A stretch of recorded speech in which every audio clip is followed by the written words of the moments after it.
भाई बहुत दृढ़ता से इस बात में विश्वास करते हैं कि भजन करना ही संतों की सबसे बड़ी सेवा है।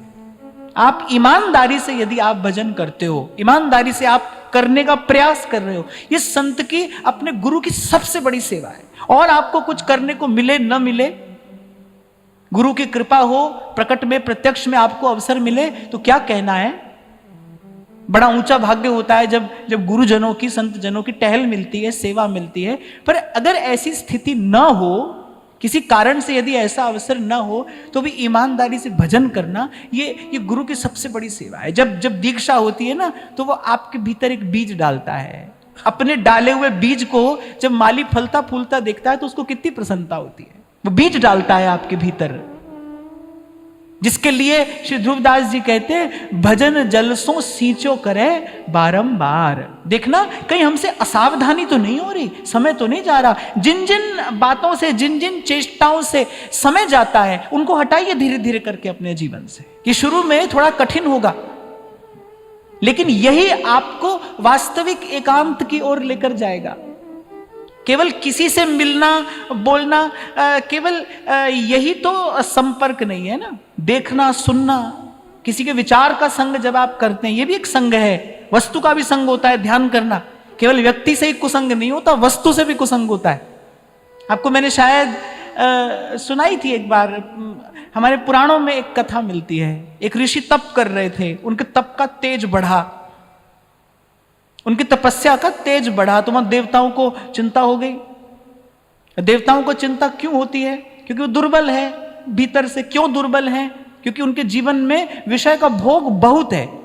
जब जीवन में विषय का भोग बहुत होगा, तो बाहर से भले लिपा पुता हुआ व्यक्ति दिखाई दे, पर वो भीतर से बहुत दुर्बल होता है। ध्यान करना, वो भीतर से बहुत दुर्बल होता है। तो वहां ऋषि तपस्या कर रहे हैं। अच्छा, ऋषि को कुछ लेना देना नहीं है, पर देवताओं को चिंता हुई। उन्होंने अनेक अनेक उपक्रम किए कि भाई इनकी तपस्या भंग की जाए, पर वो ऋषि तो अपने आसन में स्थित थे, दृढ़ संकल्पित थे। अब अंत में देवराज इंद्र को स्वयं आना पड़ा। अब देवराज इंद्र ने कहा, भाई सीधे सीधे तो इनके सामने नहीं जा सकते, कहीं ऐसा ना हो आंख खुले और दृष्टि के तेज से ही हमारा कार्य पूर्ण हो जाए। तो भाई सीधे सीधे तो नहीं जाएंगे। अच्छा, देवता अपना कार्य सिद्ध करने में बड़े निपुण होते हैं, बड़े कुशल होते हैं। इंद्र ने क्या किया, एक राजा का वेश धारण किया और बड़े आदर से, बड़े विनम्र भाव से ऋषि को जाकर प्रणाम किया। ऋषि ने आंख खोली, देखा राजा है और अतिथि होकर आया है, तो सेवा करना धर्म है। तो राजा ने कहा कि ऋषिवर, ये जो आपके आश्रम का वातावरण है बड़ा सुंदर सुखद है, बड़ा सुंदर सुखद है। कुछ दिन मेरे यहां पर विश्राम करने की इच्छा हो रही है, क्या मैं रह सकता हूं? ऋषि ने कहा कि आप राजा हैं, आपका अधिकार है, और आप अतिथि होकर आए, आप अवश्य रहिए। तो राजा ने कहा ठीक है, ये जो मेरी खड्ग है ये हमारे लिए बड़ी पूज्य है, मैं केवल एक खड्ग आपके पास रख देना चाहता हूं। इसके लिए मुझे कोई सुंदर दिव्य आसन चाहिए, तो आपके साथ बस मैं अपनी खड्ग रख देना चाहता हूं। ऋषि ने कहा हाँ हाँ रख दीजिए। अब केवल वो खड्ग पास में रखिए, सच्ची घटना है, केवल वो खड्ग पास में रखिए। एक दिन ऐसे ही ऋषि अपने ध्यान में लीन, और एक बंदर, एक मरकट आकर कुछ उछल कूद सी करने लगा। ध्यान में कुछ उनके विक्षेप सा हुआ, क्रोध आया। ऋषि बड़े आश्चर्य में है कि अरे कभी क्रोध आया नहीं, आज क्रोध क्यों आया? दूसरे दिन फिर ऐसी घटना हुई, थोड़ा और क्रोध आया। तीसरे दिन तो इतना क्रोध आया, वो खड्ग उठाई और उस वानर पर प्रहार कर दिया। बस जैसे ही वानर पर प्रहार किया, तप का तेज क्षीण हुआ। काम हो, क्रोध हो, इनका जो वेग होता है ये आपकी शक्ति क्षीण कराता है। विषय का भोग करने के बाद व्यक्ति निस्तेज पड़ जाता है कि नहीं पड़ जाता है? शक्ति क्षीण होती है ना। यदि कल हमने चर्चा की थी ना, भक्ता की चाल निराली केरी बिखम मार्ग चलना, कठिन मार्ग पर चलना है तो शक्ति का संचय करना पड़ेगा। यहां भले बुरे का प्रश्न नहीं है, यहां पाप पुण्य का प्रश्न नहीं है, विषय भोग से पाप होता है प्रश्न ये नहीं है। प्रश्न ये है, बात ये है कि भाई कठिन मार्ग पर जाना है तो शक्ति का संचय करना पड़ेगा। जब भी ध्यान करना, जब भी काम या क्रोध का वेग आएगा, उसके बाद आप देखेंगे कि वह साथ साथ आपकी सारी सकारात्मक शक्ति ले गया। योर वाइटल एनर्जीज, वो सारी आपके साथ में ले गया। वो थोड़ी देर का जो वेग था, उसने आपको भीतर से निस्तेज कर दिया। कल भी मैंने आपको कहा था ना, आप केवल दिखाई नहीं देते हो, यहां पर आपका आभा मंडल भी कुछ कहता है, आपके मुख की आभा प्रभा भी कुछ कहती है, आपका चिंतन कैसा है, आपके जीवन में शक्ति का संचय है कि नहीं, ये आपका मुख मंडल बता देगा।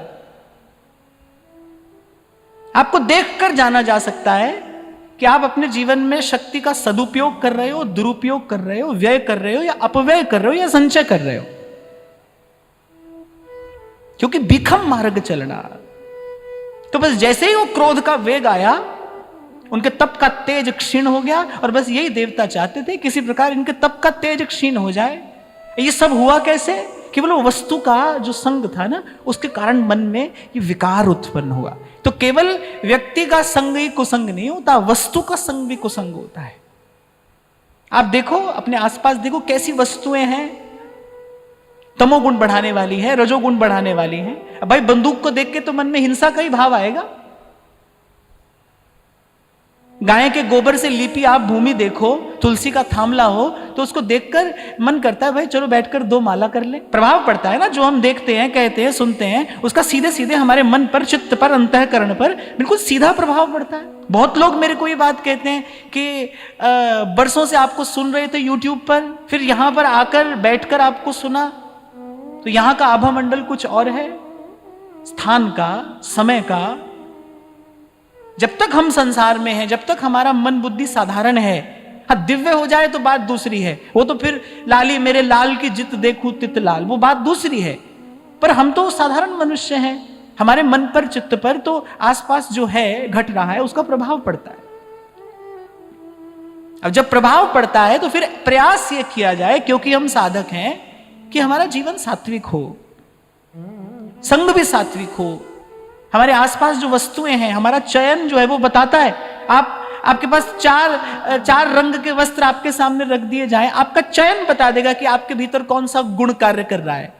आप सत्वगुण प्रधान हैं, आप रजोगुण प्रधान हैं, या आप तमोगुण प्रधान हैं। आपका चयन बताता है, आपकी वृत्ति बताती है, आपकी चेष्टा बताएगी कि आपके जीवन में किस गुण का प्राधान्य है। और देखा जाए तो भाई कोई काला गोरा, अमीर गरीब, ब्राह्मण क्षत्रिय ऐसा है नहीं, गुण है, त्रिगुण है। ये त्रिगुण का पसारा है, त्रिगुण का खेल है। कुछ व्यक्ति मैंने देखे ऐसे, मैंने अभी आपसे कहा ना कि आई डोंट जज एनीवन, मैं नहीं सोचता हूं कौन अच्छा है बुरा है, केवल देखता हूं, मैं तो केवल दृष्टा की भांति देखता हूं। कुछ लोग मैंने ऐसे देखे जीवन में जो खाने और पहनने से ज्यादा कुछ और सोच ही नहीं पाते। वो बहुत प्रयास भी करें तो भी उनका चिंतन इससे अधिक, इससे ज्यादा दूर नहीं जा पाता। क्या बताता है? ये बताता है कि इनके जीवन में तमोगुण बहुत है। बस खाना पीना और सोना, बस उनको लगता है यही जीवन है। कुछ होते हैं थोड़ा और आगे निकल जाते हैं। हाँ, पर ध्यान रखना कि विशुद्ध भाव में प्रवेश उसका होता है जिसके जीवन में सत्वगुण बढ़ जाता है। ये जो हमारे आचार्यों ने शुद्ध आचार विचार की, शुद्ध आहार विहार की बात की है, किस लिए की है? ताकि भाई जन्म जन्म से जो भीतर रजोगुण और तमोगुण के संस्कार हैं, वो संस्कार धीरे धीरे कम हो, सत्वगुण बढ़े। सत्वगुण बढ़ेगा तो दया बढ़ेगी, शांति बढ़ेगी, क्षमा, सहनशीलता, तितिक्षा, त्याग, ये सब बढ़ेगा। फिर बनता है कोई प्रभु के योग्य, प्रभु की सेवा के योग्य। इसीलिए कह रहे हैं मन गुरु मिल काज समारे।